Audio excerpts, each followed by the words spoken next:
Friends, இன்றைக்கி நம்ம பார்க்க போகிறது குழந்தைங்க பெரியவங்க எல்லோரும் விரும்பி சாப்பிட்ற பன்னீர் கிரேவி தான். இதுக்கு 1 ஸ்பூன் பட்டர் போட்டு ஜீரகம், டொமேட்டோ, ஜிஞ்சர் கார்லிக் பேஸ்ட் பண்ணி போட்டு நல்லா வதக்கி எடுத்துக்கிறோம்.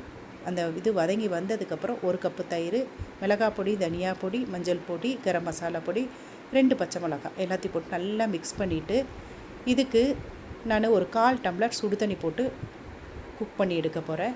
சுடு தண்ணி விட்டு நம்ம இதை செய்யும்போது இந்த மசாலாவோட கலரும் சேஞ்ச் ஆகாது, அதே நேரத்துக்கு மசாலாவோட அந்த ஸ்மெல்லும் போய் நல்லா குக் ஆகி வரும். நீங்களும் ட்ரை பண்ணி பாருங்கள் இதே மாதிரியே.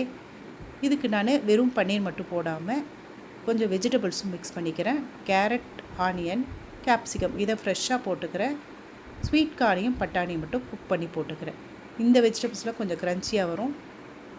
அதுக்கு தேவையான அளவு உப்பு போட்டுட்டு பார்த்திங்கன்னா பன்னீருக்கும் அதே மாதிரி கொஞ்சம் பட்டர் விட்டு 1 பிஞ்சு உப்பு, கொஞ்சம் போல் மிளகாய் பொடி, கசூரி மேத்தி போட்டு அதையும் நல்லா வதக்கி லாஸ்ட்டாக கிரேவியில் மிக்ஸ் பண்ணோன்னா பன்னீர் ரப்பரியாக ஆகாமல் நல்லாயிருக்கும்.